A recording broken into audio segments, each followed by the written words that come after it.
करणमस्त्वनिराकरणं मे अस्तु तदात्मनि निरतेय उपनिषत्सु धर्मा ते मयि सन्तु ते मयि सन्तु।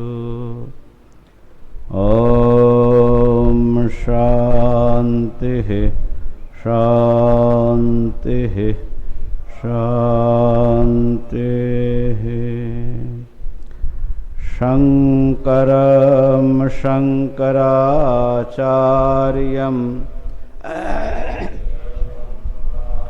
दरायणं सूत्रभाष्यकृतौ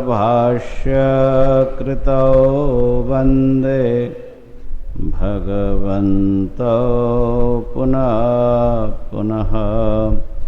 ईश्वरो गुरुरात्मेति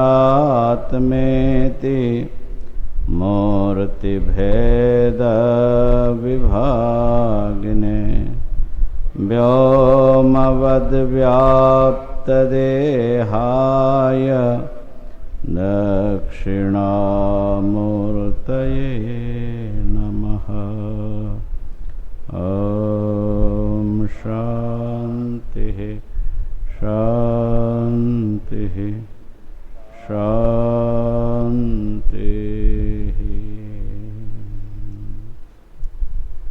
ॐ केनेषितं पतति प्रेषितं मनः केन प्राणः प्रथमः प्रैतियुक्तः केनां वाचमिमां वदन्ति चक्षुश्रोत्रं क उदेवो युनक्ति श्रोत्रस्य श्रोत्रं मनसो मनो यत् वाचो वाचं स प्राणस्य प्राणः चक्षुषश्चक्षुः रतिमुच्य धीरः प्रेत्यास्माल्लोकादमृता भवन्ति न तत्र चक्षुः गच्छति न वाग्गच्छति नो मनः न विद्मो न विजानीमो यथैतदनुशेष्यात् अन्यदेव तद्विदिताद् अथ अविदितादधि इति शुश्रूमपूर्वेषाम् येन तथ्याचक्षिरे यद्वाचानभ्युदितं येन वागभ्युद्यते तदेव ब्रह्मत्वं विद्धि नेदं यदिदमुपासते यन्मनसा न मनुते येनाहुर्मनोमतं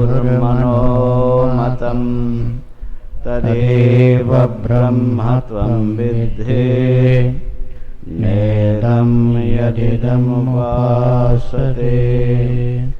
यच्चक्षुषा न पश्यति येन चक्षुंषि पश्यति तदेव ब्रह्मत्वं विद्धि नेदं यदिदमुपासते।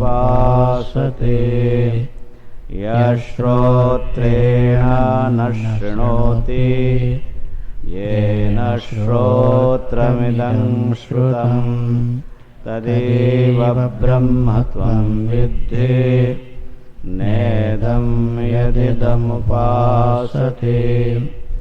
यत् प्राणेन न प्राणिति येन प्राणः प्रणीयते तदेव ब्रह्मत्वं विद्धि नेदं यदिदमुपासते।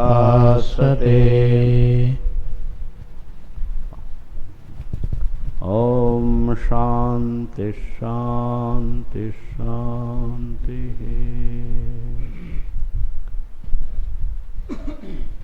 ज्ञानोपनिषद का प्रारंभ ही है और भगवान आदि शंकर की जो अवतरणिका भाष्य हैं उसको हम लोग विचार कर रहे हैं। इसमें मुख्य रूप से इस अवतरणिका भाष्य में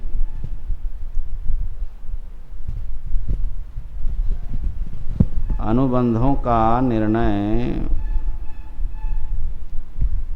भगवान भाष्यकार कर रहे हैं। अधिकारी कौन है, प्रयोजन क्या है, विषय संबंध, ये सब का निर्णय हो रहा है। कर्म के साथ इस उपनिषद प्रतिपाद्य तत्व का क्या संबंध है ये बता रहे हैं। उससे अधिकारी का भी निर्णय हो जाता है। कर्म निष्काम भाव से ईश्वर की उपासना करते हुए करेंगे तो चित्त शुद्ध हो करके कर्मजन्य समस्त भोगों से विरक्त हो जाएगा।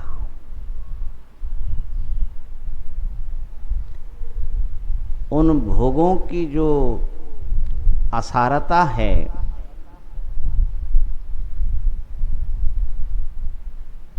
क्षणिकता है,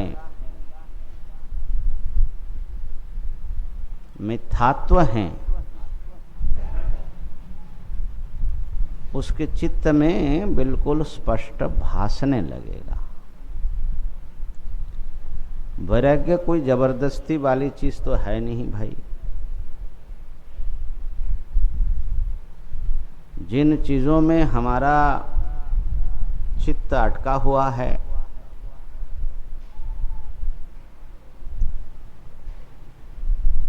उन वस्तुओं की गहराई में झांक करके हम देख नहीं पाते, हमारी दृष्टि छोटी है। जैसे कल शाम को हम लोग जो पढ़ रहे थे, जो मानवीय प्रेम की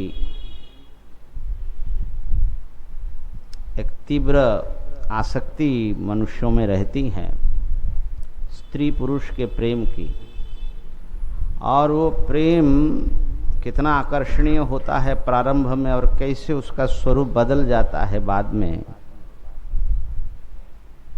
तो इस सच्चाई को जो समझेगा, पहले जैसे उसमें फंसेगा नहीं। तो इसलिए ये वैराग्य जो हैं, एक वैराग्य भी ज्ञान का एक फल है और फिर उस वैराग्य से उच्चतर ज्ञान प्राप्ति की योग्यता आती है। विवेक का फल वैराग्य बोलते ना। विवेक माने क्या? ज्ञान। चित्त शुद्धि के ये सब रूप है। चित्त शुद्धि हुआ माने क्या? चित्त शुद्धि हुआ माने तुम्हारे भीतर विवेक, वैराग्य, समदमादि, मुमुक्षा ये स्फुरित हो रहा है। इसका जैसा जैसा वो उसका प्रकाश होता है। तो पूर्वकृत संस्कार, जन्मांतरीण संस्कार रहा तो साधक को बड़ी सुविधा रहती है। नहीं भी रहा, यह कृतात् संस्कार विशेषोद्भवात्। यह कृतात् भी भाष्यकार ने जोड़ा ना, उस पर ध्यान दिया कि नहीं? परिपक्व अवस्था ही माइक में बोलो। वैराग्य का परिपक्व अवस्था ही ज्ञान होता है क्या? ना, ऐसा तो नहीं कहेंगे। वैराग्य पकने पर ब्रह्म साक्षात्कार के लिए चित्त एकदम प्रस्तुत हो जाता है। साक्षात्कार तो प्रमाण से होगा ना, वेदांत प्रमाण से। तो केवल वैराग्य का फल ज्ञान तो हम नहीं कहेंगे। वैराग्य का फल प्रकृति लय बताया हमारे आचार्यों ने। वैराग्यात प्रकृति लय, माने समाधि लगेगी, प्रकृति में विलीन हो जाओगे, चित्त वृत्ति निरोध हो जाएगा। सांख्य दर्शन में, सांख्य कारिका में आया ना, वैराग्यात प्रकृति लय। वैराग्य खाली शुद्ध वैराग्य, ज्ञान रहित वैराग्य, माने ब्रह्म ज्ञान आत्मज्ञान रहित जो वैराग्य है, सबसे तुम्हारा चित्त विरक्त हो जाएगा, तो चित्त स्तब्ध हो जाएगा, समाधि में डूब जाओगे। ऐसी समाधि की माने हजारों सालों से न टूटे, तो प्रकृति लय। लेकिन आत्म साक्षात्कार के बिना मोक्ष नहीं होगा, और आत्म साक्षात्कार विचार का फल है। आत्मानात्म विवेक विचार का फल है। हम लोगों का क्या है, सब गट्ठम गट्ठा, सब वैराग्य ज्ञान विवेक, ये सारा सब कुछ जो है समाधि, सब एक ही मालूम पड़ता है।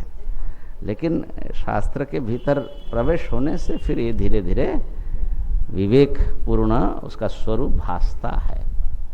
तो ये जो पंक्ति है, इस पर ध्यान नहीं दिया।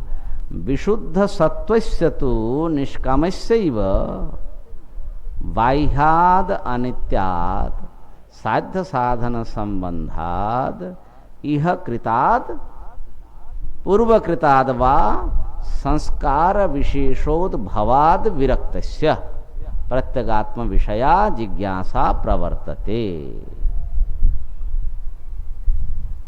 तो इह कृत संस्कार विशेष का उद्भव होने पर भी, अथवा पूर्वकृत, तो अभी जो आप श्रवण मनन आदि कर रहे हो, इस यह कृत का भी बड़ा भारी प्रभाव आपके जीवन में आएगा, निश्चित ही आएगा। माने जो पूर्व का अनुशीलन किया हुआ है, वो थोड़ा सा अनुशीलन करने से बहुत प्रोग्रेस कर लेता है, क्योंकि उसका पहले का किया हुआ।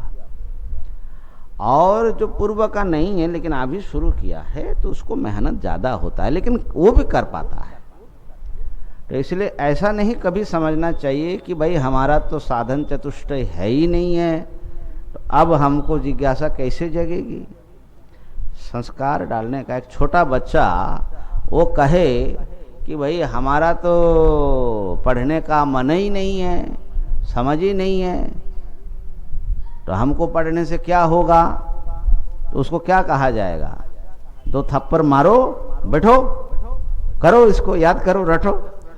तो घुटाई होने से कुछ होगा कि नहीं होगा? नहीं तो सबको ऐसे ही छोड़ दिया जाए तो कभी नहीं होगी। तो इसलिए व्यक्ति को जो आवश्यक चीज मालूम पड़ती है, उसके लिए प्रयास करना चाहिए। जैसे भक्ति साधना में एक बात भक्त लोग बोलते हैं कि महाराज हमको भगवान के विरह का ही अनुभव नहीं है, विरह नहीं आया, तो फिर मिलन का तो क्या कहना है। तो भगवान से दूर होने की जो तीव्र वेदना है, उसको जब तक महसूस नहीं करेगा, तब तक भगवान की प्राप्ति के लिए उसकी साधना बहुत कमजोर रहेगी। तो वो लोग विरह मांगते हैं, समझे ना, कि हमको विरह मिले।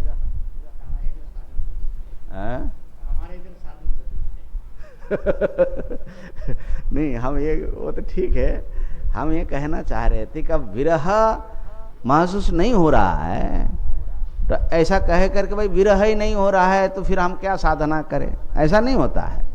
विरह नहीं हो रहा है, इसके लिए जो एक छटपटाहट है विरह के लिए, वो आवश्यक है, और वो जगाया जाता है, व्यक्ति की चेतना को झकझोरा जाता है। बार बार भक्तों के जीवन पढ़ोगे, उनका ऐसा हुआ, देखो वो रो रहे हैं भगवान के लिए, अरे हमको क्यों नहीं होता, ऐसा करने से तब होगा।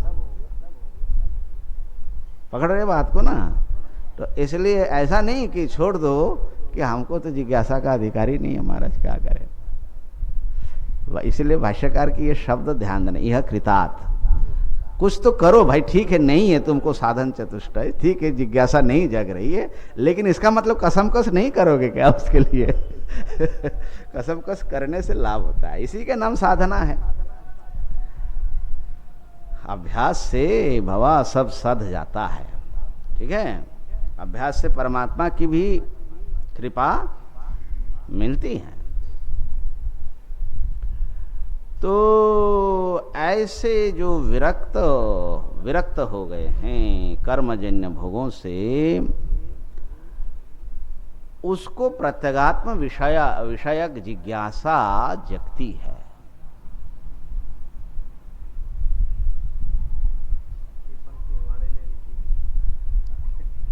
कल भी हमने इस पर कुछ समय दिया था, लेकिन फिर भी तुम्हारा जो है ना वो जो अपना निर्णय होता है ना व्यक्ति का वो निर्णय बड़ा प्रबल होता है ना। हमने कल भी तुमको उद्देश्य करके ही, लेकिन सीधे नहीं, यह कृतात 2-3 बार कहा मैंने कि भाई सब पूर्व असर नहीं पड़ा, ध्यान ही नहीं का, असर पड़ना तो दूर की बात है। तो देखो अब ये प्रत्यगात्म विषया जिज्ञासा,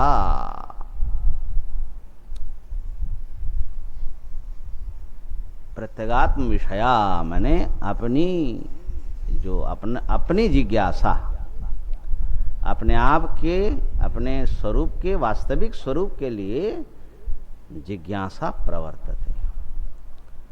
तो ऐसी जिज्ञासा जिनके हृदय में जगी, जिज्ञासा आई, तो मैं समझता हूं कि वो तो एक बहुत बड़ी साधना पार कर लिया। माने ये कर्म उपासना आदि के पूरे जो मार्ग है उसने तय कर लिया। अब अथा तो ब्रह्म जिज्ञासा वाली, माने बहुत एडवांस स्टेज के साधक है। तो ऐसी जिज्ञासा जिनमें जगती हैं, बड़े पवित्रात्मा महापुरुष है, चाहे केनोपनिषद के शिष्य हो, चाहे कठोपनिषद के नचिकेता हो, चाहे छांदोग्य के श्वेतकेतु हो, बृहदारण्यक के जनक जी हो, छांदोग्य के देवर्षि नारद जी हो, जो जिज्ञासा जिन लोगों को, जिनको झकझोर रही है,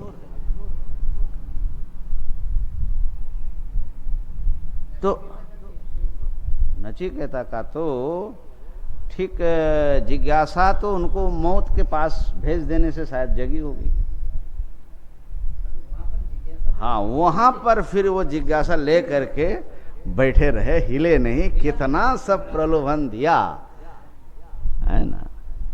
अच्छा, ये कथा हम लोगों की कथा ही मालूम पड़ती है। जिज्ञासा कर लिया, तब तक जमराज ने कुछ झुंझुना पकड़ा दिया, भाई ये लड्डू ले लो, ये मठ ले लो, ये फलाना ले लो, ये ठिकाना ले लो, बस वो ले करके हम लोग भाई बड़ा मस्त हो जाते हैं, आत्म जिज्ञासा छूट जाती है। तो प्रलोभन जीवन में आएगा ही, भगवान ने वो सब बना करके ही रखा है। और प्रलोभन में बड़े बड़े महाराज हाथी घोड़े भी वो फंस जाते हैं, वो धस जाते हैं है ना।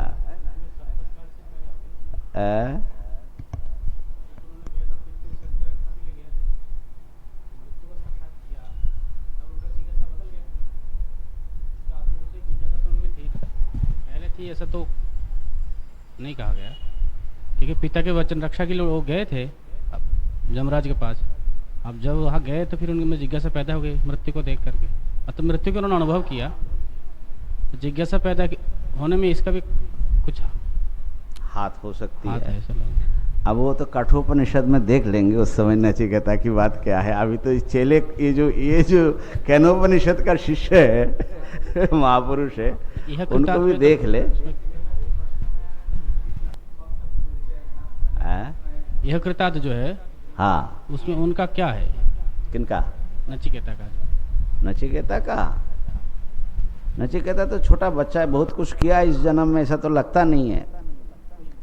वो तो पूर्व का लिया, और वो जो पहले ही श्रद्धा विवेश सोमन्यत, बड़े श्रद्धा, बड़े पवित्र हृदय के थे नचिकेता, बड़ी आस्था वाले थे ना, इसलिए जिज्ञासा जगी होगी। उसकी चर्चा हम कठोपनिषद में करेंगे। अभी यहाँ पर माने प्रसंग को छूट न जाए ना। तो ये जो प्रत्यगात्म विषया जिज्ञासा,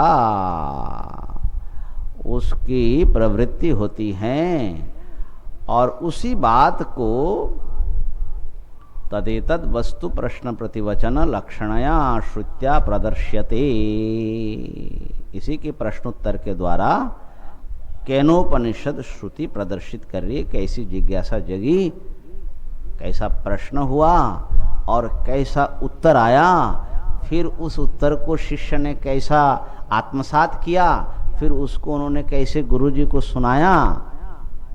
ये जो सारी बातें हैं इसमें आपको दिखेगा। माने गुरु शिष्य के संवाद और शिष्य की कृतार्थता तक पहुंचने की जो घटना है, यात्रा है, ये आपको ये छोटे से केनोपनिषद में देखने को मिलेगा। बड़े संभल संभल करके सजगता से हम लोग विचार करें, पढ़े, तो हमारे भी यात्रा का एक बड़ा जो है ये माने वेग देने वाली यात्रा, हमारी यात्रा की, अपनी यात्रा को एक प्रबल वेग देने वाला ये बन सकता है, गति देने वाला ये विचार बन सकता है। अच्छा, कठोपनिषद की चर्चा स्वयं भाष्यकारी कर रहे, देखो। काठके चोक्तम परांचिखानि व्यतृणत् स्वयंभू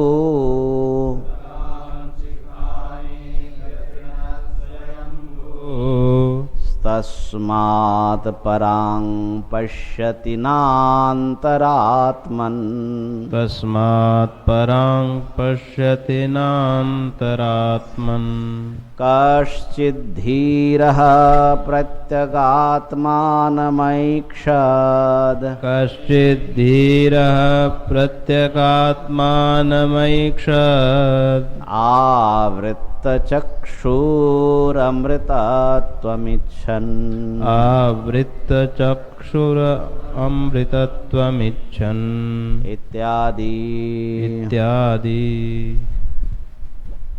परीक्षलोकान् कर्मचितान् ब्राह्मणो। परीक्षलोकान् कर्मचितान् ब्राह्मणो। निर्वेदमायान्नास्त्यकृतः कृतेन। निर्वेदमायान्नास्त्यकृतः कृतेन। तद्विज्ञानार्थं स गुरुमेवाभिगच्छेत्। स गुरुमेवाभिगच्छेत्।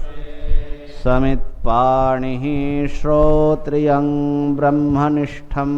समित्पाणिः श्रोत्रियं ब्रह्मनिष्ठम्। इत्याद्याथर्वणे च।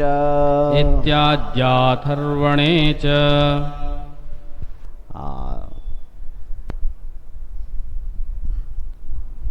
विषय विरक्त को ही प्रत्यगात्म विषयक जिज्ञासा होती है।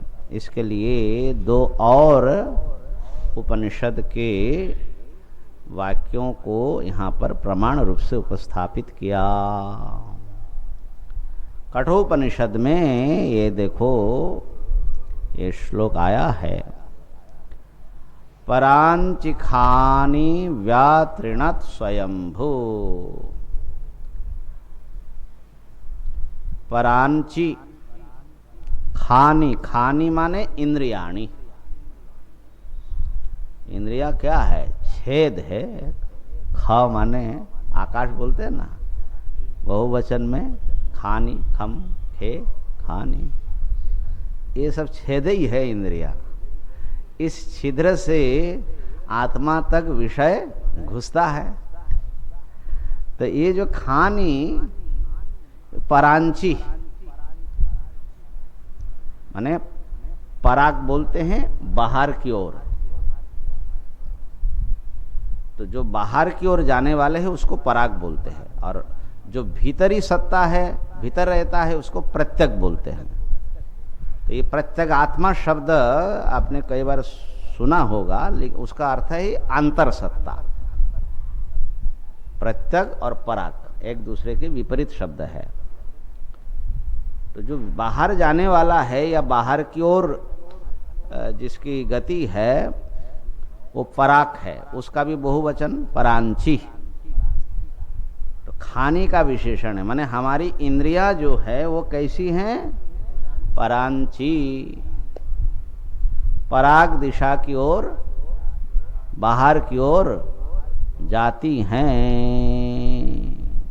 परांची खानी अर्थात नेत्र बाहरी रूप का तो दर्शन करेगा, श्रवण बाहरी शब्दों को पकड़ लेगा, त्वचाए बाहर के गर्मी सर्दी को पकड़ लेगा, नासा जो हैं बाहर के सुगंध दुर्गंध को पकड़ लेगा, रस बाह्य विषयों का कौन सा स्वाद है वो जान लेगा। ये इंद्रियां और हमारा जो अंतर इंद्रियां है महाराज, वो भी तो इसी के साथ ही भटकता रहता है बाहर में ही। तो देखो तो जो यंत्र ये सब छेद लगे हैं, ये सारे छेद जो हैं वो बाहर की ओर ही चलता है।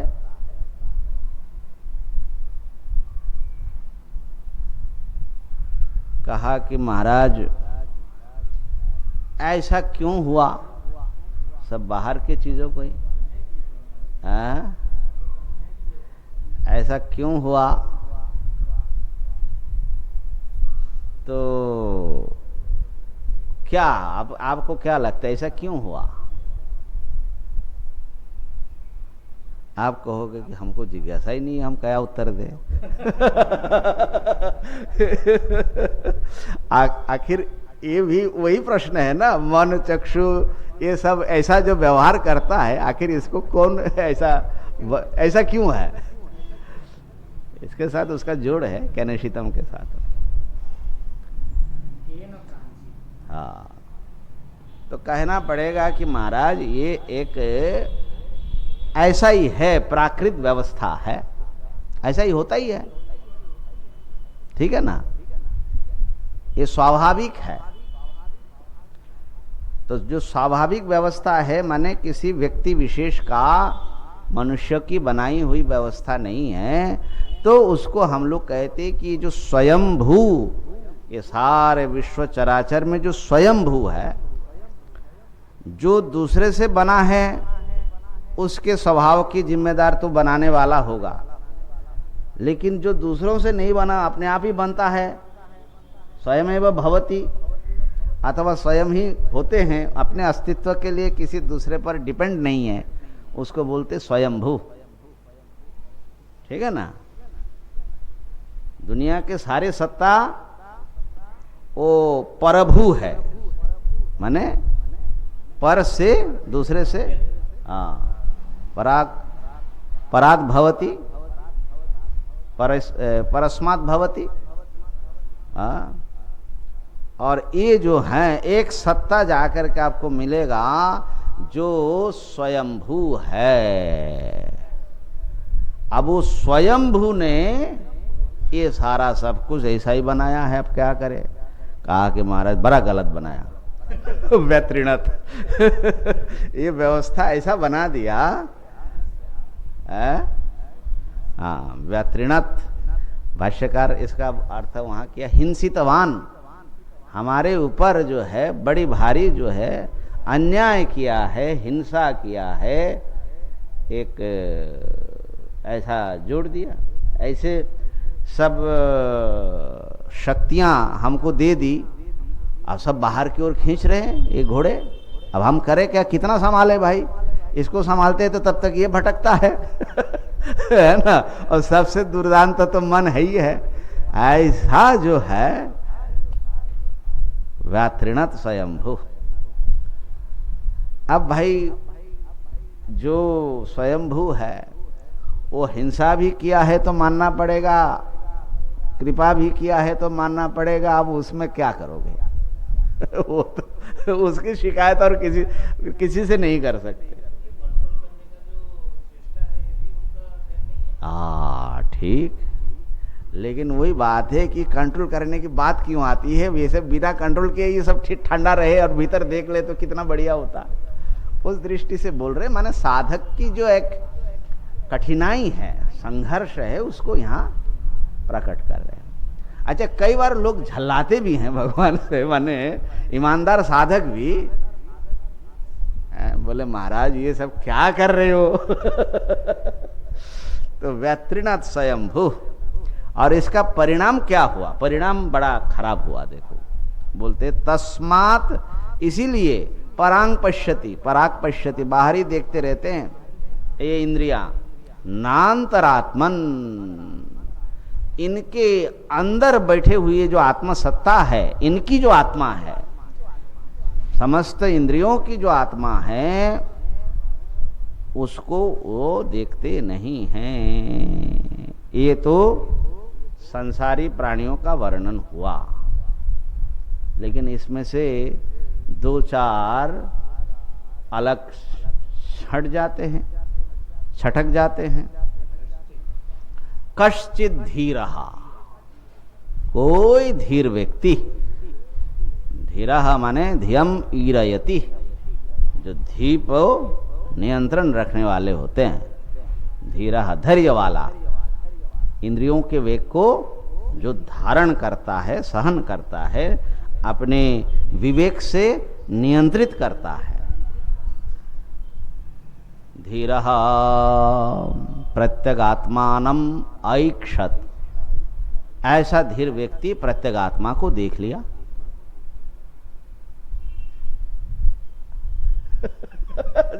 इतना ही खाली है ऐसा लग रहा है। धीरता, ऐक्षत। अब धीर नहीं होंगे तो कहां निरंतर श्रवण मनन में लगे रहोगे? फलाना बहाना आ गया, भाई चले, फलानी चीज हो गई, ऑफ हो गया, ये चलता ही रहेगा।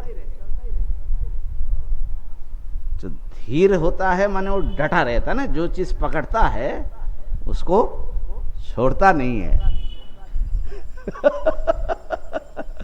तो कश्चित धीरः माने, इसलिए हम बता रहे हैं आप लोगों को टीका टिप्पणी करने के लिए हम नहीं बता रहे हैं, और टीका टिप्पणी करने का अभिप्राय भी नहीं है, क्योंकि आप लोगों से प्रेम ही है हमारा, आपको कोई बहुत प्रेम ही है। लेकिन ये शास्त्र की जो शब्द है वो असल में हमारे जीवन में चरितार्थ हो रहा है। इस बात को समझने से फिर वो श्लोकार्थ जो है बड़ा काम की हो जाती है ना, कल्याण की दृष्टि से तो आता ही है, लेकिन माने ये जो शास्त्र के शब्द है वो खाली शब्द रह जाएगा अगर हम ये बात नहीं कहते कि जो तुम जो बीच बीच में गायब हो जाते हो ये अधीरता का ही परिणाम है। अगर ये लिंक हम नहीं जोड़ेंगे तो ऐसा लगेगा कि वो हम लोग तो बड़े धीरे ही है।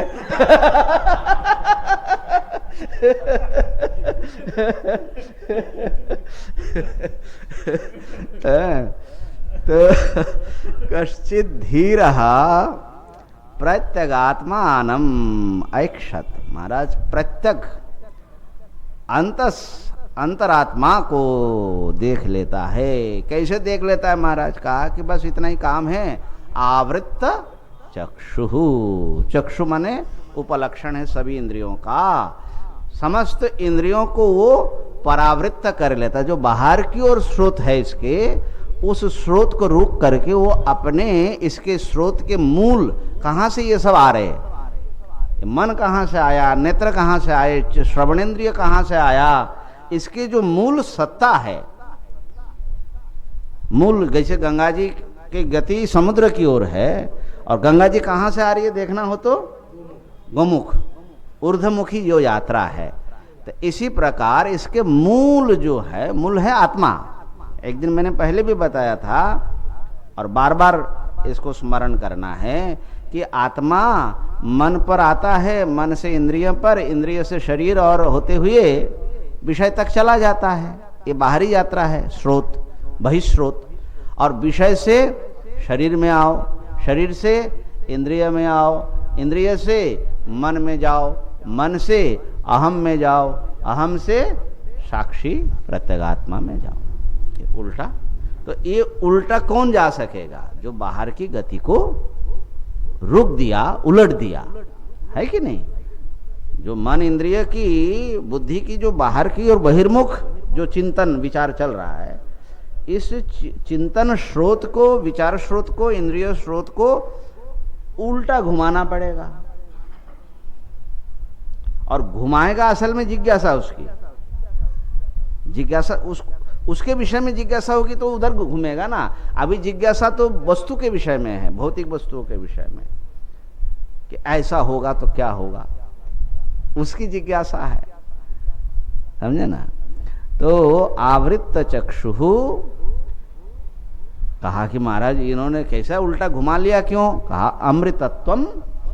अरे उनको जो है मृत्यु की इच्छा नहीं थी, मरना नहीं चाहते थे, इसलिए अमृत की इच्छा थी, इसलिए उन्होंने उसको उल्टा मोड़ा। अपने विचार स्रोत को, अपने जो इंद्रिय वृत्तियों के स्रोत को उन्होंने उल्टा मोड़ा। तो अमृतत्वम इच्छन, अमृतत्व की इच्छा करता हुआ। अमृतत्व किससे मिलेगा? प्रत्यगात्मा के ज्ञान से, उससे मिलेगा। हाँ हाँ, बाहर से जो विरक्त हैं, बाहरी वस्तु की इच्छा नहीं है, उसको प्रत्यगात्मा की इच्छा है, तो वो ऐसा करता है। इसी प्रकार मुंडक का भी मंत्र है। ये बड़े प्रसिद्ध मंत्र है, बहुत बार आप लोगों ने स्वर इसका सुना, विचार भी किया होगा। ब्राह्मण, देखो जो ब्रह्म साधक है, ब्रह्म जिज्ञासु हैं, उसने क्या किया? कैसे जिज्ञासु बने? परीक्ष लोकान कर्मचितान। कर्मचितान माने कर्मजन्यान, लोकान माने भोग्य फलान, लोक्यते अवलोक्यते फलानी, जिसको अनुभव किया जाता है, आस्वादन किया जाता है, उसको लोक शब्द से कहा। कर्मचितान लोकान, कर्म से जो जो मिल सकता है। मेहनत किया तो एक भरा पूरा परिवार बना सकते हो, धन कमा सकते हो, ऊंचे पद पर पहुंच सकते हो, सम्मान प्राप्त कर सकते हो, स्वर्ग आदि लोक में जा सकते हो, वहाँ पर स्वर्गीय भोग भोग सकते हो, ब्रह्मलोक तक यात्रा हो सकती है। ब्रह्मलोक जो है ना, बड़े आकर्षणीय वस्तु है। अब वो हम लोगों को समझ में नहीं आता, इसलिए ब्रह्मलोक का बात सुनते ही हम थोड़ा सा जो है उसमें तो हमारा वैराग्य है ही है है ना। तो ब्रह्मलोक जो है, ब्रह्मलोक की यात्रा मतलब ये है कि ब्रह्मा जी जितने ऐश्वर्य, धर्म, ज्ञान, वैराग्य, ऐश्वर्य, सब गुणों से, सब शक्तियों से परिपूर्ण है, कैसा, ऐसी सत्ता, तो बड़ी ऊंची चेतना है, कोई बड़ी मामूली बात थोड़ी है। ब्रह्मलोक, ब्रह्मलोक जिसकी उधर उतनी बुद्धि नहीं होती हमारी कि उतने ऊंचे चीज को प्राप्त करे। बुद्धि में बड़ी जड़ता बैठी हुई है। अब जैसे हमने शायद कई बार सुनाया है कि गुरुजी भी बोलते हमारे, और महात्मा लोग भी, लोगों से भी सुना, तो कोई साधक पूछते हैं कि महाराज ये पुराणों में पढ़ते हैं कि जैसे कोई साधक साधना करने बैठे, मुनि ऋषि, वैसे ही कभी उर्वशी आ गई, कभी रंभा आ गई, कभी मेनका आ गई, कभी कौन आ गई। तो आजकल तो ये सब आती नहीं है।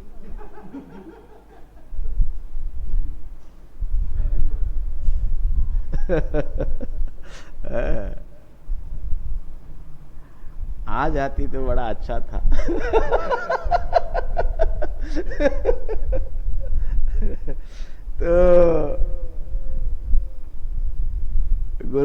मुस्कुराए, कहा कि भाई उर्वशी, मेनका, रंभा और घृताची, इन सब की जरूरत क्या है? लूली लंगड़ी से ही काम चल जा रही है इंद्र को, इनको भेजने की क्या जरूरत है? लूली लंगड़ी जो माने मानवीय जो प्रलोभन है उसी में सब फंसा हुआ है, तो उनकी तो जरूरत ही नहीं है। इतना बड़ा ब्रह्मास्त्र अपना माने आजमाने की क्या जरूरत है भैया? और ये अपने भारती जी महाराज बोलते हैं कि भाई ऐसा है, ये उर्वशी, मेनका, रंभा ये सब आए तो व्यक्ति मर ही जाएगा, एक सामान्य व्यक्ति, क्योंकि उनका जो बोले सौंदर्य का एक बड़ा भारी आघात होता है। अचानक एकदम बहुत ऐसा दिव्य सौंदर्य प्रकट हो जाए तो वो सहन ही नहीं करेगा, उसका हार्ट अटैक हो जाएगा एकदम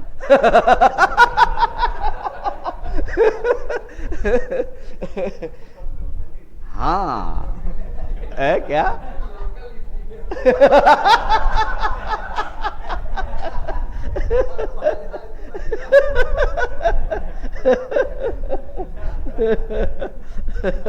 हाँ लोकल ठीक है, क्योंकि वो धीरे धीरे पिरोता रहता है ना, पिरोती रहती है ना, तेल धीरे धीरे निकलती है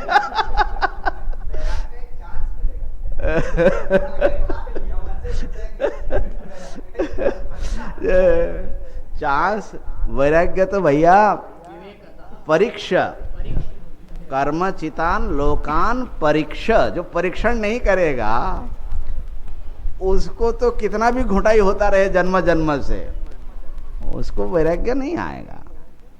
भोगने से वैराग्य नहीं आता है, भोग की परीक्षा करने से परिणाम ताप संस्कार ज दुखैर, ये परीक्षण से वो होता है। तो परीक्षण करो कर्मचितान, जो भी कर्म से अच्छा बढ़िया से बढ़िया जो मिल सकता है उसकी परीक्षा करिए। परीक्षण करने से उसकी जो एक आपात रमणीयता है उसको प्राप्त करने के बाद भी आपकी भूख, आपकी प्यास, आपकी जो आकांक्षा है वो नहीं मिटने वाली है। जो चीज आप चाहते हो वो चीज नहीं है असल में, जो मनुष्य की आत्मा जो चाहती है। नारद जी ने सब कुछ देख लिया, सोहम भगवः शोचामी, सब कुछ है। जैसे भगवान बुद्ध का ही ले लो, किसी भोग की, किसी चीज की कमी नहीं है, सब कुछ। बल्कि स्त्री इतना प्रेम करने वाली हैं, छोटा बच्चा राहुल का जन्म हो गया, राजा महाराजा सब प्रजा उनके इतने माने उनसे प्रेम करने वाले व्यक्ति है। इतना प्रेम मिल रहा है फिर भी वो व्यक्ति जो है भीतर से उसको इससे कोई शांति नहीं मिल रही है। क्यों? क्या उसमें उनको दिख रहा है? वही जन्म दिख रहा है, जरा दिख रहा है, मृत्यु दिख रहा है, व्याधि दिख रहा है, वियोग दिख रहा है। इसकी जो अनिवार्यता है ये सब मृत्यु के ग्रास में पड़ा हुआ है, वो सब दिख रहा है। और ये सब पा करके भी सार्थकता नहीं मालूम पड़ रही है। जैसे ऐसा नहीं हमारी आत्मा कहती कि बस हो गया, अब तुमको और कुछ नहीं करना है। किस लिए आए थे, क्या करने आए थे? और देखो ये जो प्रेम है माता पिता से, मित्रों से, अच्छी चीजें हैं, परिवार से, पत्नी से, पुत्र से प्रेम, तो ये जो एक आत्मीयता है, ममता है, ये आत्मीयता बहुत गहरी नहीं है, ये तो उथली चीज है, बनाया हुआ है। 10-20 दिन एक साथ रह गए, हम आत्मीय बन गए। फिर दूसरे लोक में चले गए, वहां आत्मीय बन गए, ये पराये हो गए। ये क्या है? इस संबंधों का सच्चाई क्या है?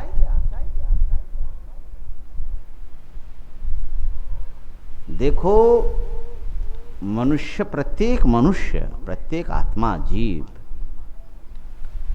ऐसा मालूम पड़ता है कि ये रूटलेस है। रूटलेस माने जड़ रहित है।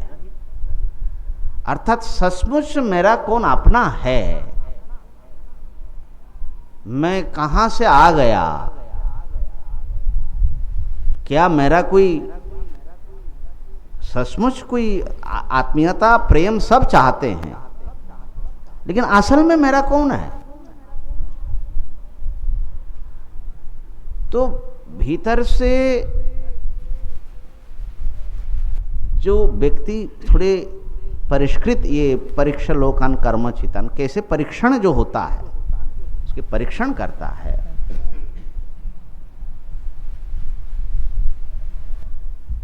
अब मान लो माता है, पिता है, मित्र हैं, ये तो ऐसा मालूम पड़ता है कि एक भीड़ रास्ते में चल रही है, 2-4 लोग मिल गए, यात्रा हुई, फिर जिसका जो आया चले गए, निकल गए।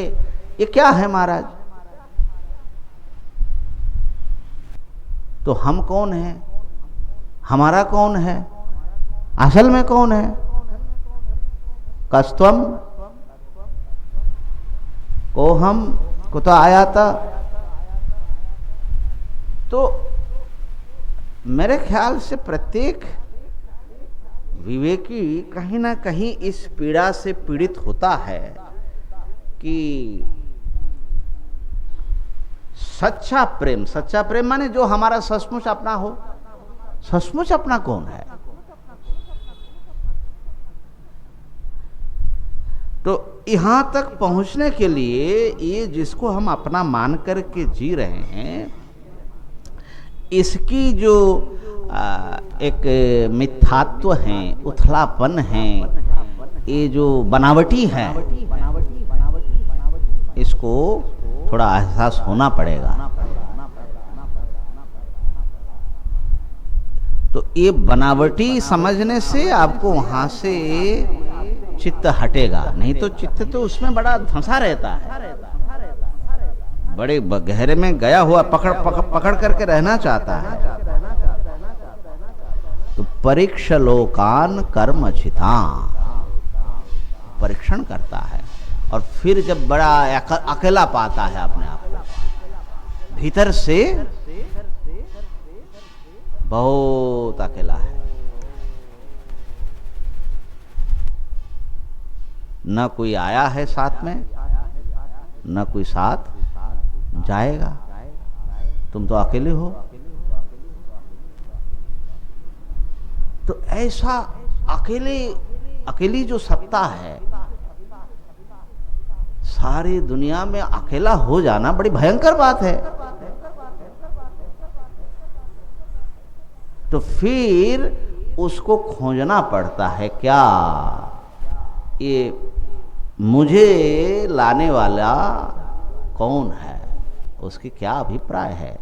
और फिर जब उसका माने कहने शीतम का, किसके शासन से, किसके नियंत्रण से, किसके प्रेषण से मैं हूँ, इस रूप में हूँ, उसका जब उसको खबर मिलता है तो वो अपने आपा को, माने अपने वास्तविक आत्मीय सत्ता को वो प्राप्त कर लेता, वो असल में प्रेम प्राप्त करता है। वो यहां से प्रश्न चालू होता है, जब पा लेता है उसको तब वो उत्तर मिलता है। तो ये खाली एक बौद्धिक कौतूहल नहीं समझना कि केने शीतम पतति प्रेषितम मनः।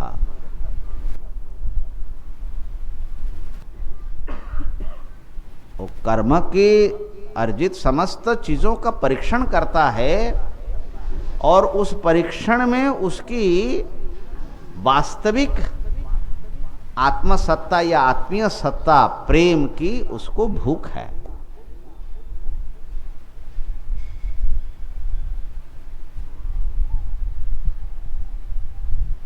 आज यादवेंद्र जी से हम जब जा रहे थे तो चर्चा कर रहे थे, माने ब्राह्मणों निर्वेदम आयान है ना, ये परीक्षण से निर्वेद आएगा। पहले तो कौन कौन से लोग या किस किस चीज को आप चाह रहे हो उसको पहले देखो, सामने लाओ, फिर वो किन कर्मों से उसको अर्जन किया जा सकता है, माने साध्य और साधन। फिर इस साध्य साधन की दोनों की परीक्षण करो, और परीक्षण से तुमको सही परीक्षण हो गया तो निर्वेद एक भीतर से एक इसके प्रति जो पकड़ है ये ढीला पड़ जाएगा। तो अब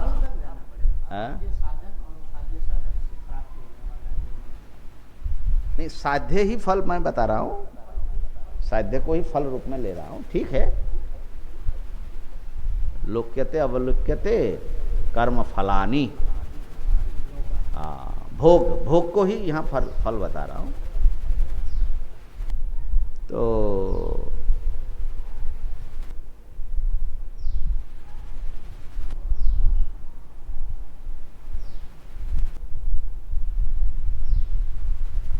जो प्रसंग है वो बाद में बताऊंगा। माने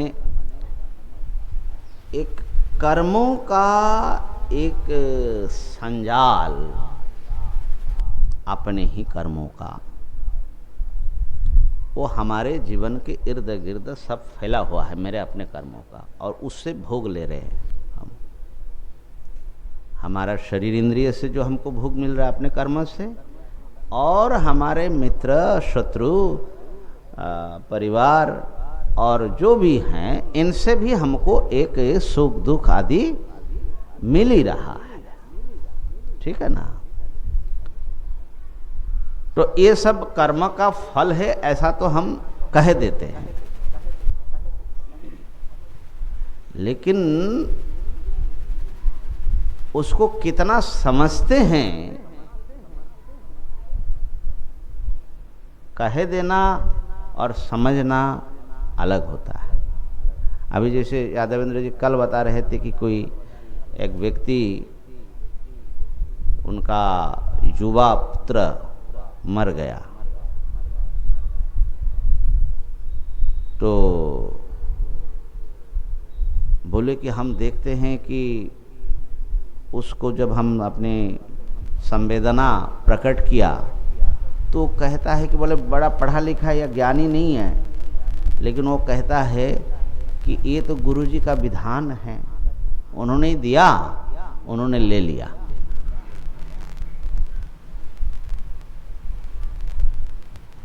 और उसको एक शांति है।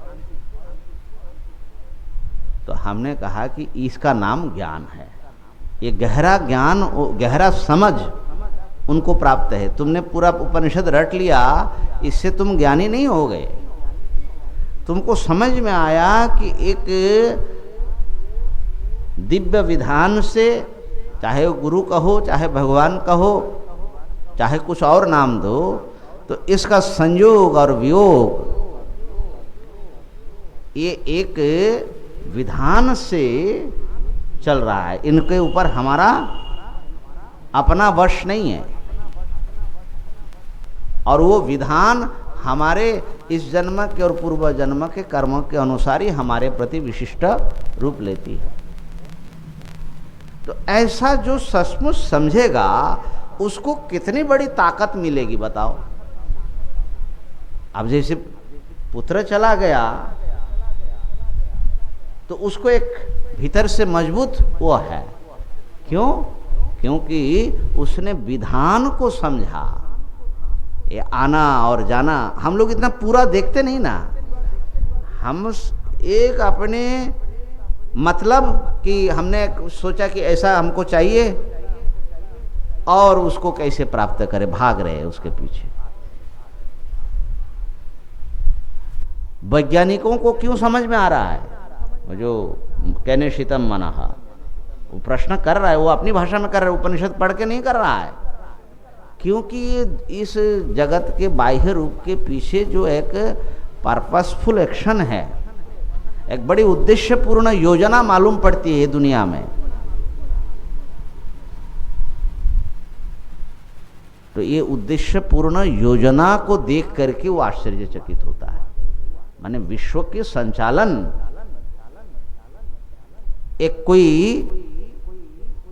हमारे समझ से परे की सत्ता से हो रही है। हम सब लावारिस नहीं घूम रहे हैं यहां पर।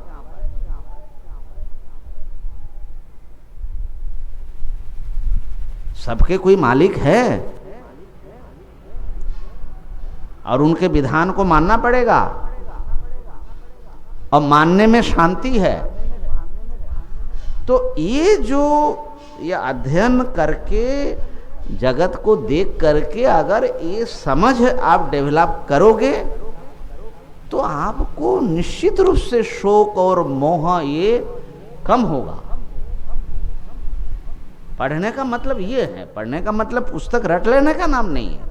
अध्ययन माने ज्ञान प्राप्त करना, इसका नाम ज्ञान है भैया, इसका नाम परीक्षण है, वस्तु परीक्षण। जितने आपकी दृष्टि स्पष्ट होगी जीवन के बारे में, जगत के विषय में, उतना ही आप उन चीजें जो हैं उसका जो पकड़ है आपके ऊपर, जो बंधन है, वो ढीला होगा। तो परीक्ष लोकान कर्मचितान ब्राह्मणों निर्वेदमायान, उसको निर्वेद हुआ। क्यों निर्वेद हुआ? वो तो बड़े अच्छे सुख देने वाली चीजें हैं। नास्ति अकृतः कृतेन,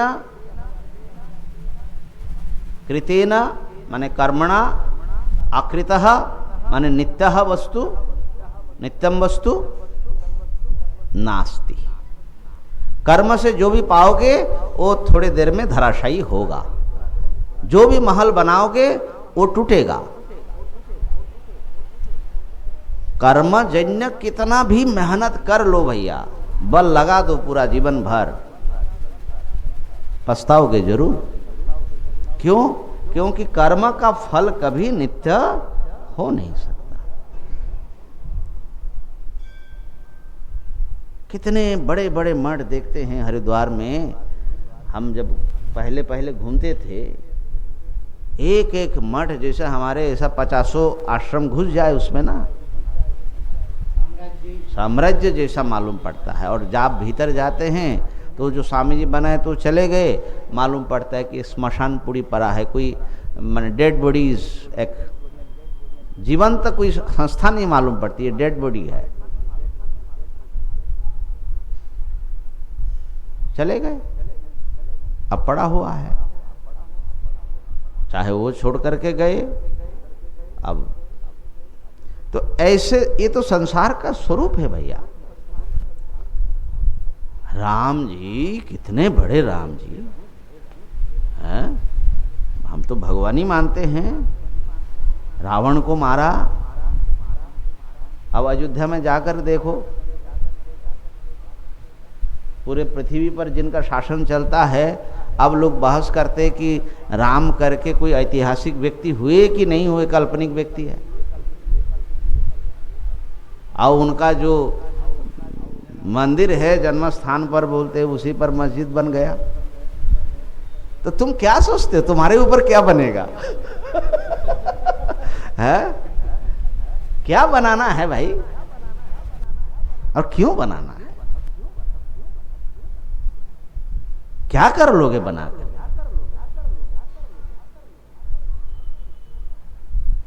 भगवान कृष्ण के द्वारिका तो वो 2 दिन बाद ही समुद्र में चला गया। उनके सामने तो सारा मार काट करके मर गए।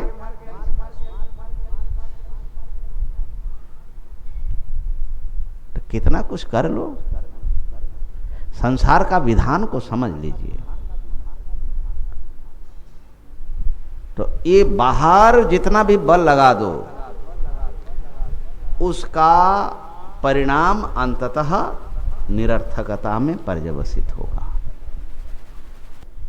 तो ये समझ जाना कि उधर भागना व्यर्थ है, इसका नाम वैराग्य है, निर्वेदम आया। ये जब देखा कि कृतेन, हम उस दिन बता रहे थे कि अब हम कोई ग्रंथ लिख दिए, बड़ी वाह वाह हो गई,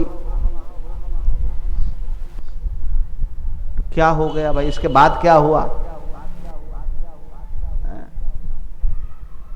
हम देखते हैं एक लाइब्रेरी में जाओ, माने आलतू फालतू के ग्रंथ की बात तो छोड़ दो, आलतू फालतू ग्रंथ भी नहीं होता है, वो जो सामान्य ग्रंथ है भी कितना मेहनत से उस व्यक्ति ने लिखा होगा। भगवान शंकराचार्य जी जैसे महान रचयिता भी एक दो नहीं, संसार में सैकड़ों हुए। आज उनका नाम लेने वाला भी नहीं है, वो ग्रंथक को भी भूल चुके हैं, ग्रंथक पढ़ने वाला तो दूर की बात है।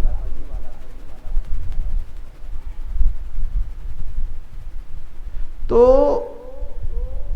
आपने एक स्वप्न महल, एक स्वप्न देखा आपने एक राज्य की, ठीक, उसके लिए मेहनत किया। एक तो 90% वो पूरा होता नहीं है, मान लिया आप सौभाग्यशाली थे और मेहनती थे, उसको पूरा किया, प्राप्त कर लिया आपने। अच्छा भाई, उसके बाद क्या हुआ फिर बताओ, आगे की कथा बताओ। पा लिया, फिर आगे क्या हुआ? उसके बाद क्या हुआ? बोले बाद में बड़ा आनंद आया महाराज, बड़ा जो है नाच गाना सब चलता रहा। अच्छा ठीक है, उसके बाद क्या हुआ फिर? आगे की कथा बताओ। ततः किम,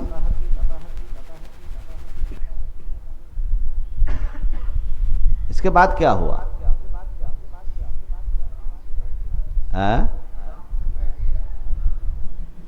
आराम से बैठ गया, तो ये तो आप भी बैठ सकते हो। हाँ, इतना उत्पात करने के बाद आराम से ही बैठना है।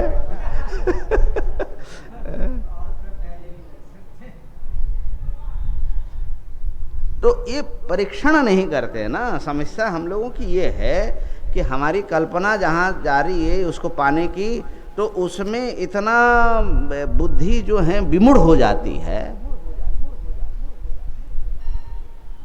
उसके बाद क्या, ये नहीं पूछते।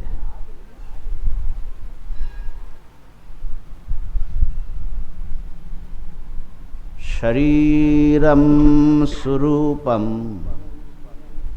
सदा रोगमुक्तम यशश्चारुचित्रम धनं मेरुतुल्यम। अब देखो क्या क्या, ये तो शायद मांगा भी नहीं, आपने ध्यान भी नहीं गया होगा कि हमारा शरीर जो है स्वस्थ हो, स्वरूप हो, सदा रोग मुक्त हो। शरीरम स्वरूपम सदा रोग मुक्तम। और यशस् चारु चित्रम, यश तो ऐसा है कि बने अति सुंदर एक चित्र जैसा बनाया हुआ है। चारु चित्रम धनम मेरुतुल्यम, खजाना इतना हो कि एक सुमेरु पर्वत जैसा दिखे।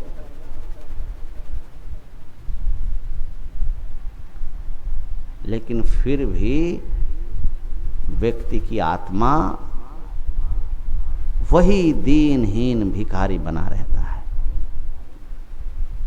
गुरु रंग पद में, यहाँ गुरु माने एक व्यक्ति विशेष सत्ता की बात नहीं हो रही है, ये हाँ, गुरु रंग पद में मनश्चन्न लग्नम ततः किम ततः किम ततः किम ततः किम। उससे क्या हुआ, उसके बाद क्या, वो बताओ। आगे की कथा बताओ। आगे की कथा तो यही होगी, बूढ़े हो जाओगे, रोते रोते मरोगे, और क्या कथा होगी बताओ? कोई नई कथा लिखोगे?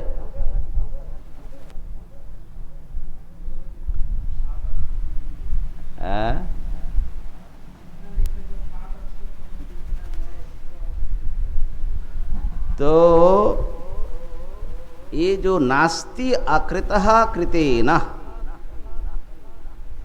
कर्म के द्वारा तुम ऐसा कुछ नहीं पा सकते हो जिसको पाने के बाद जो है अब फिर आगे वो नष्ट नहीं होने वाला है, वो तुमको कृतार्थ कर जाएगा और कुछ नहीं करना है आगे। ऐसा नहीं होगा तो फिर क्या करें, हमारे हमको चाहिए तो वही चीज, क्योंकि ये सब तो नष्ट हो जाता है, उतर जाता है। तद विज्ञानार्थम,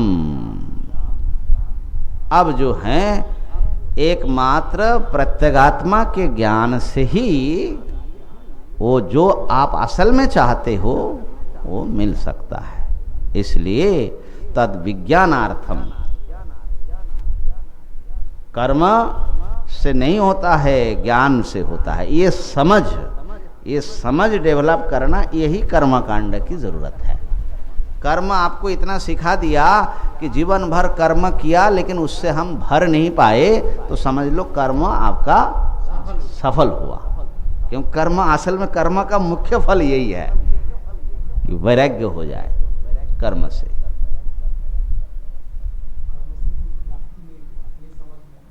कर्म से हम वो चीज नहीं प्राप्त कर सकते, बाकी जो प्राप्त करेंगे उससे कुछ नहीं होगा, वो नाशवान है, नश्वर है।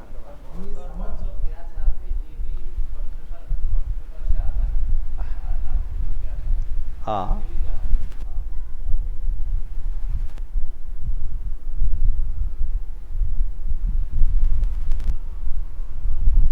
उसके लिए भी परीक्षण ही करना पड़ेगा। अपने मन के सामने ये सब रखो, ये चाहते हो, बोले नहीं। ये चाहते हो, बोले नहीं। ये चाहते हो, जो संसार के लोग चाहते हैं, इनको रखिए तो कुछ ना कुछ तो मालूम पड़ेगा। मन तो बोले हाँ प्रेम चाहते हो, सब हमसे प्रेम करे और हमसे बड़े जो हैं हमारी स्तुति करे, बड़ा आदर करे, बड़ी सेवा करे। बोला हाँ ये बड़ा मीठा है।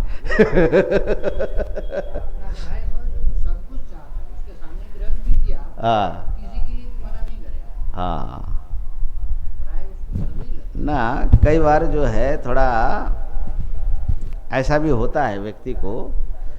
ये सब कुछ, एक सज्जन आए अपने घर से भाग करके उत्तरकाशी आया, उसकी पत्नी है, माँ है, फलाना है, और बोले कि स्वामी जी ये अभी जो हम लोग थे ना वहीं पर, ये वो जो नीचे एक सज्जन थे ना, हाँ, तो वो बोले कि महाराज मैंने बहुत दरिद्रता देखी और बड़े मेहनत से वो कपड़े का व्यापार बनाया और काफ़ी समृद्ध संपन्न हो गया। अब मैंने पूरा जोर लगाया, 40-41 साल की उम्र, बोले मेरा बेटा सबसे बेस्ट स्कूल में पढ़ रहा है, तो लेकिन अब मुझे जो है एक बड़ी बेचैनी हो रही है। सबसे जो है ऐसा लग रहा है कि मैं क्या चाहता हूं। ये सब करते रहने से वो तो हो गया, कर लिया, लेकिन अब ये लग रहा है कि ये बड़ा निरर्थक मालूम पड़ रहा है। हम बड़े बेचैन घर से भाग जाते हैं, अब भाग करके आए हैं यहाँ पर, महात्माओं को देखने से बड़ा अच्छा लग रहा है, अगर हमको कोई दिशा मिल जाए कि हम चाहते क्या है। ऐसा भी होता है।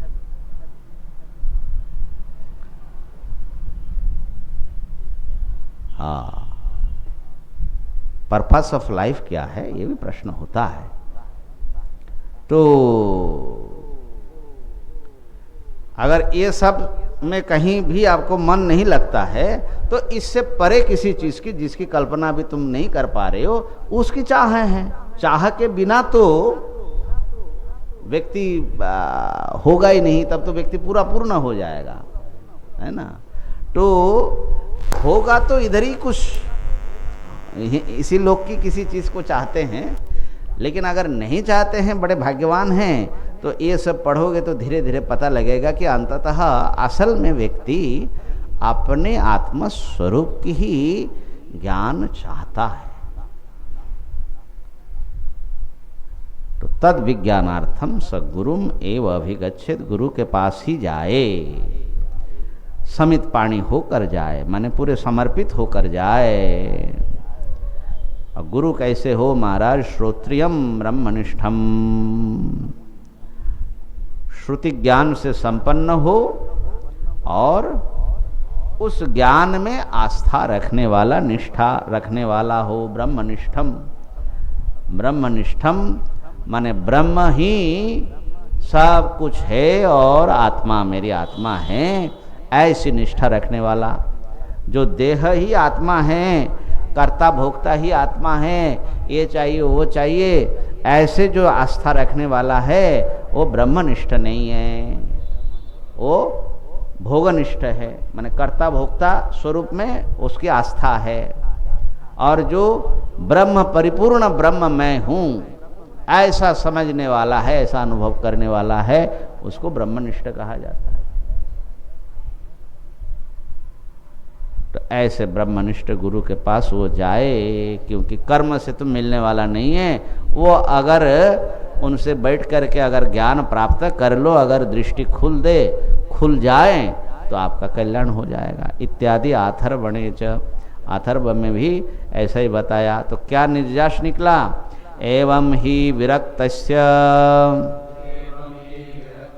प्रत्यगात्म विषयं विज्ञानम, प्रत्यगात्म विषयं विज्ञानम, श्रोतुं मंतुं विज्ञातुं च, श्रोतुं मंतुं विज्ञातुं च, सामर्थ्यम उपपद्यते, सामर्थ्यम् उपपद्यते, नान्यथा, नान्यथा।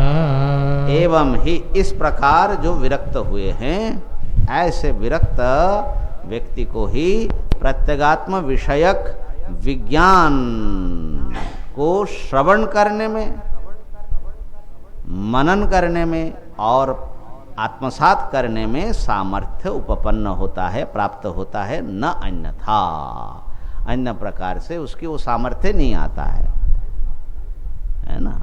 सुनने के लिए भी इतना सामर्थ्य चाहिए कि आपको बैठना पड़ेगा, मनन करने के लिए आपको सामर्थ्य चाहिए कि अन्य सब छोड़ना पड़ेगा, और विज्ञान अनुभव प्राप्त करने के लिए आपको अनात्म वस्तु का परिहार करना पड़ेगा।